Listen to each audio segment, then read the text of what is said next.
এভাবে কেন সমাজ ছেড়ে দিলেন, ঘর ছেড়ে দিলেন, পরিবার ছেড়ে দিলেন? কি করছেন আপনারা? আপনারাই করবেন। এই এক সেট সোফা, 6টা চেয়ারওয়ালা, একটা ডাইনিং টেবিল, একটা ফ্রিজ, আর কয়টা কাচের প্লেট, লবণের বাটি, চায়ের কাপ, 2টা আলমারি, 4টা খাট, আর টাইলসওয়ালা একটা বাসা, 4টা রুম, 2টা বাথরুম। এই সামান্য কদ্দুর মিলাইতে গিয়া 60 বছর শেষ করে দিলেন।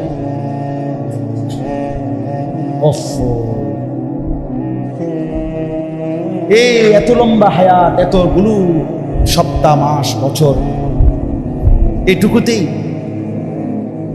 কি শুনাইলেন? 3 ছেলে বিদেশ পাঠাইছেন, 4টা মেয়ে বিয়ে দিছেন, বাড়িতে একটা বিল্ডিং করছেন, গ্রামে কদ্দুর জায়গা লইছেন, শহরে কদ্দুর জায়গা লইছেন, ব্যাংকে টাকা জমাইছেন, খালাস। এই তো মুসলমান, এই ছিল জীবন। এতটুকুতেই মানে তৃপ্ত হয়ে গেলেন। ছেলেটা 1 ওয়াক্ত নামাজ পড়ে না, অথচ বয়স 16, মেয়েটার বয়স 15, 14, একদিনও পর্দা করে না। আপনার ঘর থেকে রঙে রসে সাইজা, টাইট কাপড় পইরা, অসভ্য, নির্লজ্জা, বেহায়া মেয়ে প্রতিদিন বের হয়। আপনি বোঝেন না কারে দেখাইতে বের হয়? আপনার চোখে কোনো শরম না? আপনি মেয়েটার বাপ না? আপনি মহিলার স্বামী না? আপনি এত বেশরম কেমনে হইলেন? আপনি বাইচা রইলেন কেমনে? রাসূলুল্লাহ সাল্লাল্লাহু আলাইহি ওয়াসাল্লাম বলেন, কসম আল্লাহর, এটা হাদিস, যেই পুরুষ তার স্ত্রী সন্তানের জন্য অশ্লীলতা, বেহায়াপনা, নাফরমানি, বেপরদিগি পছন্দ করে, মেনে নেয়, স্বীকৃতি দেয়, আল্লাযী ইউকিররু আহলাহু আল খুবুস, নবীজি বলেন সেই পুরুষ দাইয়ুস। আর আল্লাহর নবী বলছেন দাইয়ুসের জন্য জান্নাত হারাম।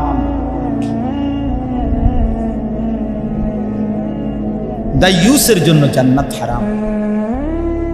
এই জন্য ছেলেদেরকে বলি, ভাইয়া নষ্ট হয়েও না। আমার নওজোয়ান ভাইয়া নিজেরে বরবাদ করে, এত বেডির দরকার নেই, ফাঁকতা না, কোনো দরকার নেই। শুধু এতটি বেডি লইয়া কোনো কাম হতো না। সারা দিন সারা রাত মোবাইলে বেডির ছবি দেখো, এত বেডি বেড হইতে লাগে না। এত নারী দরকার। জীবন মানে শুধু নারী না, পৃথিবীতে আসার উদ্দেশ্য শুধুই নারী না। এক মহিলার ছবি, মহিলার সাথে প্রেম, এক নারীর দিকে নিয়ে সারা দিন রাত। নারে দোস্ত, মানুষ এত মাতাল হওয়ার কথা না, এত পাগল, এত তার সিরা মানুষ হয়। নারী তো প্রয়োজন মানুষের মধ্যে ক্ষুধার চাহিদা, এটা কে দিছে? তো পূরণের ব্যবস্থা আল্লাহ রাখছে। মানুষের মধ্যে পানির তৃষ্ণা, এটা কে দিছেন? তো এটা পূরণের ব্যবস্থাও কে রাখছেন। মানুষের লজ্জাস্থানের চাহিদা, শাহওয়াত, এটা আল্লাহর দেওয়া। কার দেওয়া? এটা পূরণের হালাল পবিত্র ব্যবস্থাও আল্লাহ রেখেছেন কিনা বলে। তো তাইলে আর সমস্যা কি? এর জন্য এরকম কুত্তার মতো হয়ে যাওয়ার অর্থটা কি বেটা? 24 ঘন্টা নারী, ছবি, নর্তকী, নাচ, গান, জিনা, ব্যভিচার, অশ্লীল দৃশ্য আর মেয়ের পিছনে পড়ে থাকার মধ্যে সার্থকতাটা কি বেটা? এমন সুন্দর যৌবন, 16, 17, 18, 20 বছরের এমন সুস্থ সবল শরীর, দেহটাকে বাস কেমনে নষ্ট করে দিলাম? কেমনে নষ্ট করে দিলাম? আমি বুঝি না এটা কি হায়াত নষ্ট করে দিল, কি চমৎকার জিন্দেগিটা শেষ করে দিল। হায় হায়, আল্লাহ আমাদেরকে মাফ করে দেন। যে ভাইরা উদ্যোগ নিছেন, আল ইসলাহ পাঠাগার, মাশাআল্লাহ, সংশোধন, আগে ফিকির করবেন। শুধু কেবল ফেসবুক, শুধু মোবাইলে ছবি আসলো, ইউটিউবে ছবি আসলো, ফেসবুকে এই করেছেন সেই করেছেন, শুধু এতটুকুতেই খুশি হইবেন না। বরং নিজের সুন্দর, নিজের আখলাক, নিজের পরিবর্তন, নিজের সেজদা, নিজের নামাজ, নিজের বন্দিগি, এটার দিকে নজর। আমরা এই করেছি, ওই করেছি, মানুষের কল্যাণে এই করেছি, মানুষ কিন্তু আমনেও কথা কয় না। আপনি নিজেও তো কি নিজের কল্যাণের ফিকির করি, নিজের ফিকির করি। আল্লাহ আপনাদেরকে উত্তমভাবে তৌফিক দান করে। তাহলে আমার বক্তব্যটা ছিল এটাই, ইসলাম সংশোধন করতে হবে নিজের, এক নম্বরে। আর প্রথম সংশোধন ঈমান আকীদা। প্রথম সংশোধন কিসের? 2 নম্বর ইবাদত, মানে আমল। 3 নম্বর হলো মুআমালাত, লেনদেন। আমরা চলতে গিয়ে জীবন চলার পথে জমির বেচা কিনা, এরপরে আমাদের সমস্ত উৎপন্ন কর্ম, আমরা যে উপার্জন করি, উপার্জনের যার যেটা পন্থা, চাকরি বলেন, ব্যবসা বলেন, ক্ষেত বলেন, যেটাই বলেন, যে যেমনি রোজগার করেন, এই রোজগার মানেই লেনদেন। রোজগার মানে কি? কেউ পণ্য দেয়, কেউ টাকা দেয়, কেউ শ্রম দেয়, কেউ মজুরি দেয়, এই না কথাটা? মানে লেনদেন হয় এখানে। আমি শ্রম দিচ্ছি, আপনি আমারে পারিশ্রমিক দিচ্ছেন। আমি মাল দিচ্ছি, আপনি আমারে কি দিচ্ছেন? টাকা দিচ্ছেন। আমি জমি দিতেছি, আপনি আমারে মূল্য দিতেছেন, মানে লেনদেন। এইটাই মুআমালা। এইটাকেও সংশোধন করা যায়। এটার মধ্যে কোনো হারাম আছে কিনা, সুদ আছে কিনা, ঘুষ আছে কিনা, অবৈধ উপার্জন আছে কিনা, হারাম আছে কিনা, এটাকে বাছাই সংশোধন। আপনি যেমন কোম্পানি বলছে আপনারা এভাবে আমরা কিস্তি দেব, আপনার থেকে এভাবে টাকা নেব, আপনি এটা তো কোম্পানি না বলছে। আপনার উচিত একজন আলেমে দ্বীনকে জিজ্ঞেস করা যে হুজুর, আমার দোকানের ব্যবসাটা হলো এই, আমারে এই কোম্পানি এভাবে মাল দিতে চায়, এভাবে টাকা নিতে চায়, আমার এটা দেওয়া নেওয়া ঠিক হবে কিনা? এটা কি 10টা মিনিট, আধা ঘন্টা একজন আলেমের কাছে জিজ্ঞেস করে নেওয়া যাইতো না? কথা বলেন না কেন? না, কিন্তু আপনি দেখেন এটা জিজ্ঞাসা করতে রাজি। আমার সম্পদের উপরে এটা জিজ্ঞাসা করা উচিত যে আমার লেনদেনটা সহি কিনা। এই যে আমাদের সমাজে যুগ যুগ ধরে বন্ধকের যেই সিস্টেম আজও বদলানো যাচ্ছে না, অথচ এটা 100 যে আধা 30 শতক 20 শতক আধাকালি জমি আমনে আমি দিলাম, আর আমনের থেকে আমি 50,000 টাকা নিছি বা 1 লাখ টাকা দিছি, বিনিময়ে আমনের কাছে আমি 20 শতক জমি কি রাখছি? বন্ধক রাখছি, আর আমনের থেকে আমি টাকা নিছি 50,000। এখন আমাদের দেশের নিয়ম কি? যে যতদিন পর্যন্ত এই 50,000 টাকা সুদ না করবে, এবারে না দিতে পারবো, অতদিন এই 20 শতক জমি উনি ভোগ করবে। এটা না নিয়ম? এটা 100 হারাম, 100 হারাম, হারাম হারাম হারাম, হারাম ব্যাপার। হারাম খাইলা তুমি, হারাম। যদি বলেন ওমা আপনি নতুন করে এই কথা কইলে ওই হুজুর, না আমি নতুন করে কইলে ওইতো না, জানতো আপনি আপনার ফুরান কথা থাই না, শুধু আমাদের মানা করছি, আমি তো জামুগা। এখন বয়ান শেষ হইলে তো আমার গাড়ি রেডি, আমি দৌড় কুমিল্লা, আমি কিত্তাম আপনার কান্দে লই বই আপনারে বললাম। হ্যাঁ, এবার যদি আপনি বলেন না হুজুর এটা হারাম না, আপনার কাছে হুজুর আছে, অন্য কেউ বলছে এটা জায়েজ, তাহলে কে বলছে আমারে জানাইলে এরপরে আমার বিচার যেদিন হবে সেদিন আমি বটনি লাগাবো কানে ধরে, ভিডিও হইব, রেকর্ডিং হইব, সারা দেশ দেখবো। আপনি বিচারে দিয়ে ঘোষণা দিয়ে বলে। তাহলে কথার কথা একটা উদাহরণ দিলাম। অসংখ্য গাছের ফল, পুকুরের মাছ আপনার আন্দাজের উপরে বিক্রি করে ফেলে। ও বল মানে মুকুল বের হইতে হইতেই কি বিকতে না, ফল বিক্রি করে ফেলে। তো এটা কি হালাল না হারাম জিজ্ঞেস করছে? ওদের এমনি তো চলতে আছে, এমনি চলবে। এমনি তো কত মানুষে বিড়ি খাইতে, এই জন্য সবাই বিড়ি খাই দেবে। কত মানুষে তো টেলিভিশন দেখতেছে, তো এই জন্য বুঝি টেলিভিশন জায়েজ হয়ে গেছে। নাটক সিনেমা দেখা কি হয়ে গেছে? জায়েজ হয়ে গেছে। অনেক মানুষ কোনো গুনাহ করলেই সেটা কি হয়ে যায় না, হালাল হয়ে যায়। আল্লাহ আমাদেরকে বুঝ দান। আপনি যদি বলেন বন্ধকের এই সিস্টেম সঠিক বানানোর কোনো সিস্টেম না, মানে এই লোক কি করবো যে 20 শতক জমি ওনার কাছে যে আমি বন্ধক রাখলাম, তো এটা কি করবো উনি? এটা আপনি কি করবে, এটার একটা বুদ্ধি আছে, এটা আমি বলতাম না। আমি আপনার দরকার হলে আপনি হুজুরের জিজ্ঞাসা, আমি অন কইতাম কেন না, কি লেখা বললাম না, জানার দরকার নেই, যার দরকার হে জিজ্ঞাসা। কষ্ট আলেমদেরকে জিজ্ঞাসা করলেই ওনারা হালাল তরিকা কি, বৈধ পন্থাটা কি সেটা বলে। কথা বুঝছেন কিনা বলে? প্রত্যেক পন্থারই বিকল্প হালাল পন্থা আছে। আছে কিনা বলেন না কেন? মদের বিকল্প মধু আছে, বুঝেন না? সুদের বিকল্প ব্যবসা আছে, হালাল ব্যবসা। আল্লাহ এই জন্য বলছে আমি সুদে না হারাম করছি, কিন্তু ব্যবসাকে তো হালাল করছি। তাহলে বিকল্প হালাল পদ্ধতি আছে কিনা বলেন? আচ্ছা, আপনি জেনে নিবেন। 3 নাম্বার। 4 নাম্বার হলো মুআশারাত, আচরণ, পারস্পরিক আচরণ। মা বাবা, স্ত্রী, সন্তান, ভাই বোন, চাচা মামা, ফুফা খালু, পাড়া মহল্লা, প্রতিবেশী, আত্মীয় স্বজন, বন্ধু পথিক, মুসাফির, এতিম, গরিব, ফকির, মিসকিন, অসহায়, এই সমাজের আমাকে বাদ দিয়ে যত মানুষ, কার সাথে আমার আচরণ কি হবে এটা জানা, এটা ঠিক করা, এইটাও আমার সংশোধনের অংশ। কথা বুঝছি? মার সাথে আচরণ যা, স্ত্রীর সাথে আচরণ তা কেমন, সন্তান ভাইয়ের সাথে কেমন, নিকট আত্মীয়ের সাথে আচরণ কেমন, দূরের আত্মীয়ের সাথে আচরণ কেমন, এইটার স্তর জানা চাই, এটার স্তর জানা চাই।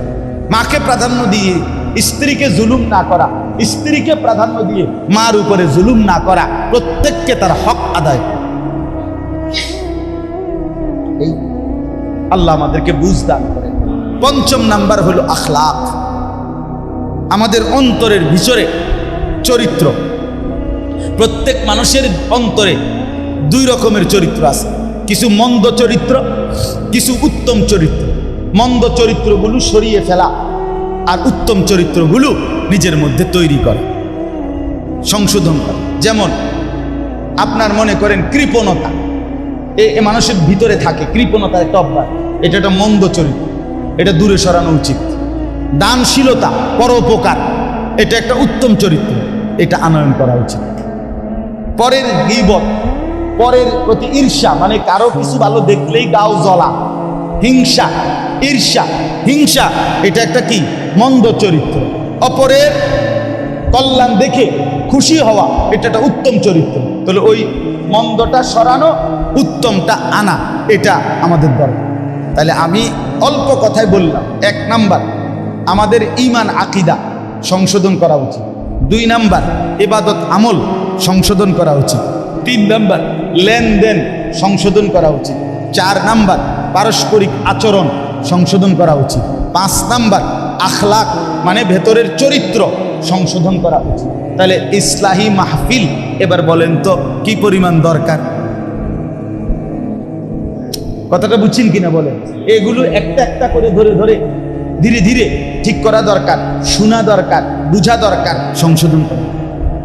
এই জন্য আমি অনুরোধ করলাম, যেই ভাইরা আলহামদুলিল্লাহ উদ্যোগ নিছেন, আজকের মজলিসও সাজাইছেন এবং আপনারা ভিন্ন আরো আয়োজনও করছেন, আপনাদের এই সব আয়োজনে আল্লাহ তাআলা বরকত দান করেন। আর আপনারা যারা মসজিদের কমিটি আছেন, মসজিদের ইমাম সাহেব, খতিব, মুয়াজ্জিন সাহেব আছেন এবং মহল্লার মুসল্লি আছেন, আপনাদের কাছে অনুরোধ, আলহামদুলিল্লাহ আপনাদের ফেনী সমৃদ্ধ এলাকা, ফেনী জেলা ওলামায়ে কেরামের জেলা, ওলামায়ে কেরামের জেলা, উপযুক্ত আল্লাহওয়ালা মুত্তাকি ফরহেজগার ওলামায়ে কেরাম আলহামদুলিল্লাহ আছে এখানে। এই জন্য আপনারা মাঝে মাঝে 2 মাস পরে পারেন, 3 মাস পরে পারেন, এরকম ইসলাহি মজলিস করার চেষ্টা করুন। জনপ্রিয়তা কোনো জরুরি না, কোনো বক্তার জনপ্রিয়তা আছে, উনি আইলে কিছু লোক বেশি হইব না, এই জনপ্রিয়তার মোহ এটা ঠিক না। আমার জনপ্রিয়তা মূল মাকসাদ না, সংশোধন মূল মাকসাদ। কথা বুঝছেন কিনা? এই কাজেই 50 জন হোক, 20 জন হোক, 10 জন হোক, মুসল্লিরা আপনাদের যদি একটা একটা ওযু, গোসল, নামাজ, সূরা, কেরাত, দোয়া, কালাম, আপনাদের ঈমান আকীদা লেনদেন ধীরে ধীরে সুন্দর হয়, ঠিক হয়, সামান্য একটু খেয়াল করলে হয়তো অনেক কিছু ঠিক হয়ে যাইত, কিন্তু আপনি খেয়াল করছেন সেজদার মধ্যে পিছন দিয়ে যদি 2 ঠ্যাং উঠতে যায়, দোনো পাও একসাথে উঠে যায়, নামাজ একেবারেই বাতিল, নামাজ আর হবে না। ওই নামাজ সহু সেজদা দিলে হইতো না, নামাজ এটা একবারে বাতিল। এখন আমি নিজ চোখে দেখছি, আপনারা একটা দিন একটা মসজিদের সেজদার পরে একটা ভিডিও করাইয়া দেখছেন যে পিছিয়ে দিয়ে কি হয়, কথাটা আমার বুঝছি না। অথচ এটা একটা ছোট্ট বিষয় যে আপনারই না মনে রাখা যে আমার কোনো পাও যেন অবশ্যই মাটির সাথে, ফ্লোরের সাথে কি করে থাকে, লাইগা থাকে। তো এটা যদি আমার কারো যদি এই বেখেয়ালে উঠে যায় সবসময় এই অভ্যাস, তাহলে উনি যে এটা ঠিক করে নাই, তো উনি হাসরের ময়দানে গিয়ে দেখবো ওনার কোনো নামাজ নেই। কিন্তু উনি তো পড়ছিল, কথা বোঝেন নাই আমার, কিন্তু কিন্তু ঠিক করেন, তাহলে মুশকিল কিনা বলে? মুশকিল। এরকম অনেক বিষয় আছে। এই জন্য আমি বলবো আপনারা ওলামায়ে কেরামকে দাওয়াত করে এনে মসজিদের ইমাম সাহেব, খতিব সাহেব, ওনাদের বয়ান, এগুলোর দ্বারাও জুমার বয়ান পরিবর্তন শেখার নিয়তে শুনবেন। জুমার নামাজের বয়ান 52 সপ্তাহ জুমার বয়ান হয় এক বছরে, মানুষের সংশোধনের জন্য যথেষ্ট। কিন্তু সামনের 2 কাতারের মুরব্বী মাঝ বয়সী ইমাম সাহেবের ওয়াজ শুরু জুমার দিন, এবারে জুরানি শুরু, মানে বর্ষি দিয়া মাছ ধরে, বর্ষি দিয়া মাছ ধরে যেমনি এমনি ঠোকর মারে, এই বেড়া বয়ে বয়ে মাছ ধরে। ইমাম সাহেবের জুরানি মানে বয়ান শেষ, ওনার জুরানি শেষ। হ্যাঁ, আপনি ওনারে বলবেন চাচা আর জিমাইতেন না, আরে জিমাইলাম হইলে ইমাম সাহেব তো ওয়াজ করে না, এটা ইমাম সাহেবের দোষ। ইমাম সাহেব ওয়াজ বন্ধ করলো কেন? এই জন্য চাচার জুরানি বন্ধ হয়ে গেছে। আর পিছনের ছেলেরা এই ঠেলা ঠেলি, ধাক্কা ধাক্কি, রসিকতা, মোবাইল অথবা দুষ্টমি, ফালতু কথা। আহা, তাহলে পিছনের এই নওজোয়ান, এদেরও এই আল্লাহর কথার থেকে কিছু দরকার নাই, সামনের এই জিমাইন্না গলার কাছেও দরকার নেই। তো আল্লাহর কথা শুনবে কে, শিখবে কে, জীবন সাজাবে কে? যদি বলেন সবাই, আমি বলি না, সবাই না রে বাপ। সবাই যদি এই সমাজে পচে যেত, নষ্ট হয়ে যেত, তো আসমান, সূর্য আর চন্দ্র আর উঠত না। কিছু ভালো মানুষ, কিছু নেককার, কিছু চরিত্রবান, কিছু দিনদার, কিছু আল্লাহওয়ালা, কিছু তাহাজ্জুদ গুজার, কিছু সেজদাওয়ালা, কোরআন পড়নেওয়ালা আছে বলেই তো সূর্য উঠে, চাঁদ উঠে, রাত আর দিন আসে, আল্লাহর দয়া হয়। সিটার বাটপার, সুদখোর, ঘুষখোর, হারামখোর, মদখোর, নেশাখোর, জুয়ারি, তাদের জন্য সূর্য চন্দ্র ওঠে না, আল্লাহকে যারা সেজদা করে তাদের কারণে। অতএব দয়া করে, মেহেরবানি করে হায়াত কাজে লাগান, সময় কাজে লাগান, জিন্দিগি কাজে লাগান। আমি শুধু আয়াতের তরজমাটা বলি, এটাই কথা।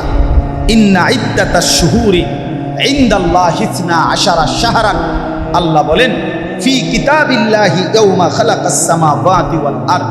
আল্লাহ বলেন আসমান জমিন সৃষ্টির আগেই লৌহে মাহফুজে আমি আমার কুল কায়নাতের তাকদীর যখন লেখাইছি, সেই সময় আমি আল্লাহ এই পৃথিবীর জন্য সিদ্ধান্ত নিয়ে রাখছি, এই পৃথিবীতে মাস হবে 12টি। মাস হবে কয়টি? 12। ইয়াউমা খালাকাস সামাওয়াতি ওয়াল আরদ, আসমান জমিন সৃষ্টির শুরু থেকেই আমি আল্লাহ, সৃষ্টির প্রথম মিনিট থেকেই 12 মাসের বছর আমি আল্লাহ চালু করে দিয়েছি। এই সময় আমি চালু করে দিছি। এই যে 12 মাস, এই যে সপ্তাহ, এই যে দিন, এই যে রাত, এই যে সকাল, দুপুর, বিকাল, প্রথমেরটারে কয় সকাল, এরপরে হইলে কয় দুপুর, এরপরে হইলে বিকাল, এগুলো তো আপনার জাতিসংঘের ফয়সালা, ঠিক না? এটা জাতিসংঘের সিদ্ধান্ত। তো মানে প্রথমে সকাল, এরপরে দুপুর, এরপরে বিকাল, নাকি? কথা বলেন না কেন? 7 দিনের সপ্তাহ, 12 মাসে বছর, এগুলো আমেরিকার সিদ্ধান্ত। আল্লাহ বলেন এটা আমার ফয়সালা। সময়, এই প্রতিটা সময়, ঘন্টা, মিনিট, সেকেন্ড, মাস, বছর, সপ্তাহ, দিন, মুহূর্ত, এক বিন্দু, আল্লাহ বলেন এটা আমার সিদ্ধান্ত, আমার সিদ্ধান্ত। মিনহা আরবাআতুন হুরুম, আল্লাহ বলেন এই 12টি মাসের মধ্যে 4টি মাস সম্মানিত, সবচেয়ে বেশি। এই 4টি সম্মানিত মাসের মধ্যে একটা হলো এই মুহররম, জিলকদ, জিলহজ, মুহররম, রজব। এর মধ্যে এখন যে মাস, আগামীকাল 10ই মুহররম। আল্লাহর সৃষ্টির মধ্যে যে কয়টা সম্মানিত দিন, তার মধ্যে অন্যতম একটি দামি, সম্মানিত, পবিত্র একটি দিন আগামী 10ই মুহররম, আশুরা যেটাকে বলে। রাসূলুল্লাহ সাল্লাল্লাহু আলাইহি সাল্লাম বলেন এই আশুরার দিন যে ব্যক্তি রোজা রাখবে, আল্লাহর নবী বলেন আমি আশা করি আমার আল্লাহ তার পিছনের 1 বছরের গুনাহ মাফ করে। এই জন্য নবী সাল্লাল্লাহু আলাইহি সাল্লামের আমল ছিল বাপ, নবীজি সাল্লাল্লাহু আলাইহি সাল্লাম আশুরার রোজা রাখতেন, সাহাবায়ে কেরামকে রাখতে বলতেন, এবং ইন্তেকালের আগের বছর বলছিলেন যে আমি 10 তারিখের সাথে 9 তারিখও একটি রোজা মিলাইয়া রাখবো, মানে 2 দিন। আলহামদুলিল্লাহ, এই জন্য 9 এবং 10 অথবা কেউ ইচ্ছে করলে 10 এবং 11 এই 2 দিন নফল রোজা রাখলে অনেক সওয়াব পাইবেন। নবীজি বলছেন রমজানের পরে বাকি 11 মাসের মধ্যে সবচেয়ে শ্রেষ্ঠ নফল রোজা হলো এই মুহররমের রোজা। আফদালুস সিয়ামি বাদা রমাদান শাহরুল্লাহিল মুহাররম। আলহামদুলিল্লাহ আমরাও চেষ্টা করছি। আমি রোজা ছিলাম, ইফতার করছি দেখেই একটু দেরি যায়, নাই তো আমি জাস্ট টাইমে আসতে পারতাম। তো এই জন্য আপনাদের কাছে অনুরোধ করলাম, যারা আজকে রাখছেন কালকে আরেকটা রাখবেন ইনশাআল্লাহ।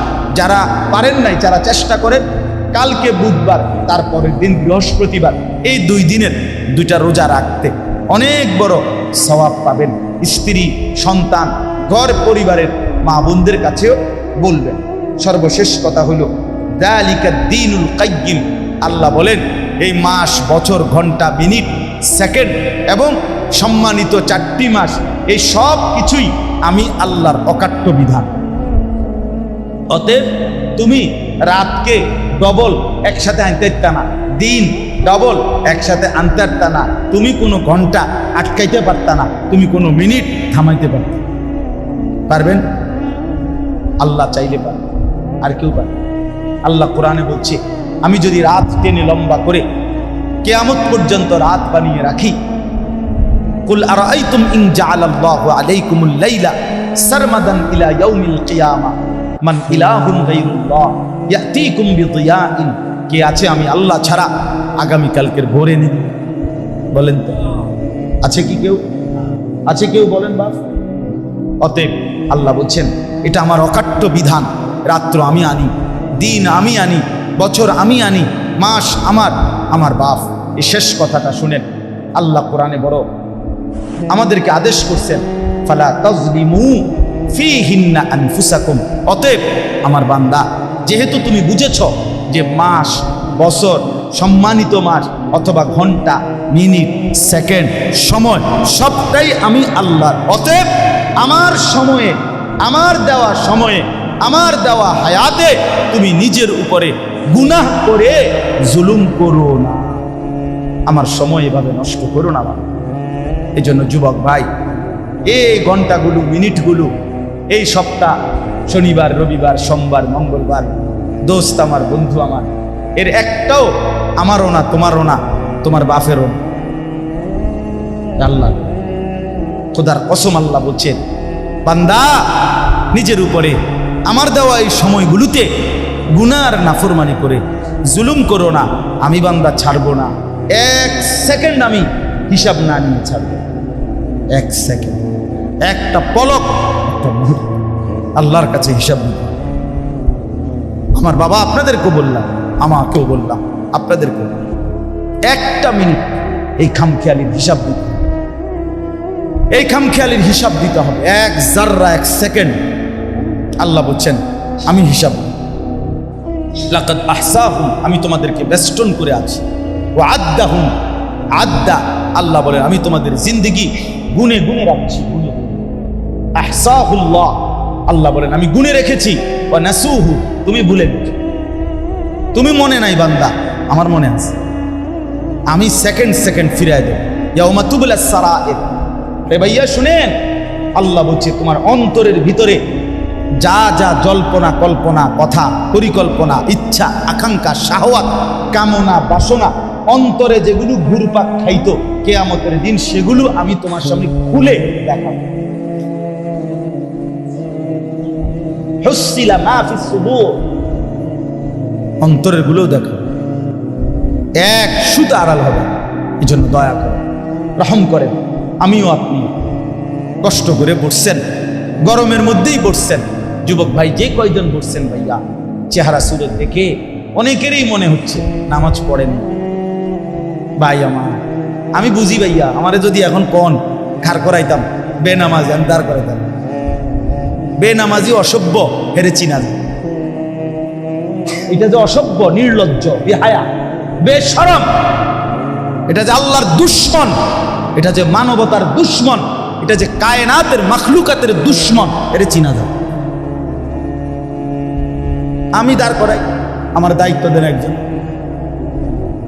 আমি দাঁড় করাবো ইনশাআল্লাহ। 50 জন দাঁড় করালে আশা করি 48 জন ভুল হইত না।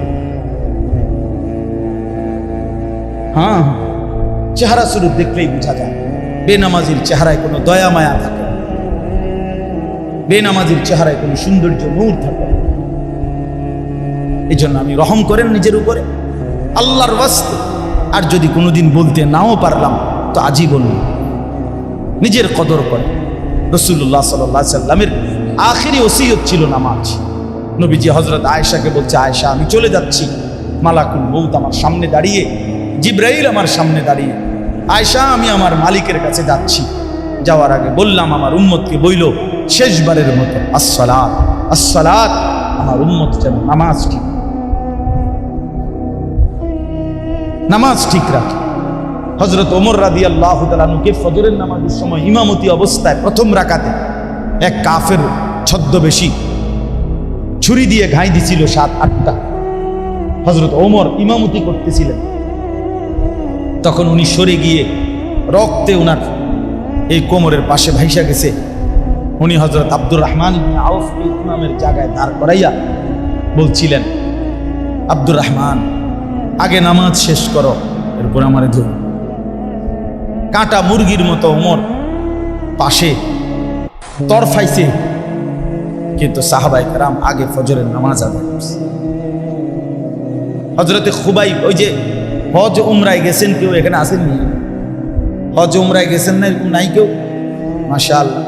ওই আয়েশা মসজিদ আছে একটা, যেখান থেকে এহরাম বাঁধে। আবার এই আয়েশা মসজিদের কাছে একজন সাহাবীকে ফাঁসি দিছিল মক্কার কাফের, খুবাইব রাদিয়াল্লাহু তাআলা। এই যে আপনার ছেলের নাম, আমাদের তাজুবাইয়ের ছেলের নাম খুবাইব। হযরত খুবাইবকে এই ফাঁসিতে যখন ওনাকে ঝুলায় বাঁধে খেজুর গাছের সাথে বাইদা, বর্ষা দিয়া মক্কার কুরাইশ ছেলেরা সারা শরীর এরকম ঘাই দিয়া দিয়া চালনির মতো ছিদ্র বানায় ফেলছে, রক্ত পড়তেছিল। এই সময় ওনারে ফাঁসির রশি টানবার আগে শেষ ওনারে জিজ্ঞেস করছিল, খুবাইব তোমার আখিরি তামান্না কি, শেষ আশা কি? কিতাবে আছে, আরবি কিতাবে, বুখারীর রিওয়ায়াতের মধ্যে আছে। উনি বলছিলেন আমার শেষ তামান্না 2 রাকাত নামাজ। খুলে দিছে ওনারে, তো 2 রাকাত নামাজ পড়ে সালাম ফিরাইয়া হযরতে খুবাইব আল্লাহর কাছে 2 হাত তুলে বলছে, ফালাস্তু বালি হিনা উক্তালু মুসলিমান, মাওলা আজ আমার কোনো পরোয়া নাই, আমি আপনার আনুগত্য করে মরছি, অতএব আমার আর কোন চিন্তা, গোলামীর সেজদা দিলাম, আর কোনো টেনশন নেই, এবার ওরা যা ইচ্ছা করে। বন্ধু আমার, বাপ আমার, চলেন আমরা সবাই মিলে চেষ্টা করি, কষ্ট করি, আমরা নামাজ পড়বো ইনশাআল্লাহ। আল্লাহকে ডাকি ভাইয়া, দুনিয়া বড় বেশি পেরেশানিওয়ালা দুনিয়া হয়ে গেছে। সারা পৃথিবী বাস্তবতা হলো, ইনসাফের কথা হলো, সারা পৃথিবী ধাক্কাধাক্কি করতেছে। সারা বিশ্ব, সব দেশ এই তেহিতের লগে ঠেলাঠেলি, ধাক্কাধাক্কি, অস্ত্রের ঝনঝনানি, সবাই একজন আরেকজনকে হুমকি দিতেছে, সবাই মানে লাইগা গেল বলে। আপনি খেয়াল করে দেখেন, খবর নেন, সারা পৃথিবীতে কিন্তু মুখোমুখি অবস্থা, মুখোমুখি। এই জন্য নওজোয়ান ভাইয়া কল্পনা করতে হবে, আজীবন ফিলিস্তিন আর গাজা, ওই মুসলমান আজীবন নির্যাতিত হবে, আর তুমি কোনোদিন নির্যাতিত হবা না। কেমনে বুঝলাম? রোহিঙ্গার মুসলমানরা আজীবন কষ্ট পাবে, তুমি কোনোদিন কষ্ট পাইবা না। কেমনে বুঝলা বাপ? হ্যাঁ, এই তামাশা। বাপ বিদেশ, ভাই বিদেশ, দেশে বইয়া মোবাইল টিফোন আর বইয়া বেডির ছবি দেখুন। আমি তো দেখছি রে বাপ, প্রবাসীর কষ্ট কাকে বলে।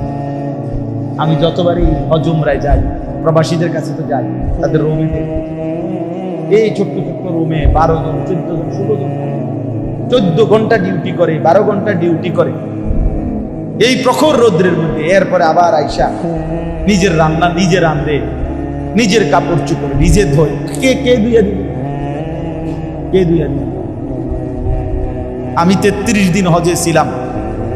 আমার ছোট 3 বছরের মেয়ে প্রতিদিন না হলে 2 বার, কমপক্ষে 2 বার আমার লগে কথা বলছে। প্রতিদিন আমি আমার বিবির সাথেও এতবার কথা বলি নাই, কারুর লগে না, কিন্তু ওই আমার লগে কথা কইব আমার এটা সারাক্ষণ মনে হইত। মাত্র 33 দিন আছিলাম গোনা গোনা, কিন্তু আমার কলিজা ছিঁড়া গেছে। আমার ছোট্ট মেয়েটার আমি দেখবো কখন, আদর করবো কখন। আর ওই বেচারা দিয়ে 1টা বছর 2টা বছর 3টা বছর স্ত্রী সন্তান ফেলে এই কষ্ট করে প্রবাসে থাকে। আহা, বিনিময়ে তার স্ত্রী সন্তান দেশে 2 হাতে মোবাইল টিপে টাকা পয়সাগুলো দেদারছে, যা মন চায় তাই নষ্ট। হায় জালেম, কি করবে, কি করবে? ওই বেচারার কলিজা পানি করা টাকা, রক্ত পানি করা টাকা। আল্লাহ আমাদেরকে মাফ করে দেন। আমরা নিয়ত করলাম তো ইনশাআল্লাহ। যুবক ভাই, কি খবর? নিয়ত করেন, নিজেকে বল। হ্যাঁ, আবারও বলছি, কেউ কেউ তোমার ঘরে মনে রাখে তোমার চুলের বাম্পার সাইবার টাইম কারো নাই। তুমি বেকুব দেখে তুমি মনে করছো কতজন আছে, হুদ্দা মানুষের কামের অভাব নাই। মানুষ বুঝিয়ে বইয়ে বইয়ে তোমার চুলের একবার এদিকে ফিরাও, একবার এদিকে ফিরাও। কার হাতে টাইম আছে? যে হতনের টাইম নেই মানুষের। আকাম শুধু শুধু নিজে নিজে বোকামি করছি। আল্লাহ আমাদেরকে বুঝ দান করে। সব ছেলে ভাইয়া কেউ মনে রাখবেন, আপনাদের সবাইকে বলি, দুনিয়া একজনের জন্য থামে যায় না। এই সামনের সিএনজি অ্যাক্সিডেন্ট, 3 জন লোক মরে গেছে মনে করেন, তবুও পিছনের সিএনজি থেমে যায় না, ছাড়ি দিয়ে যায় না, কারো হাতে সময়।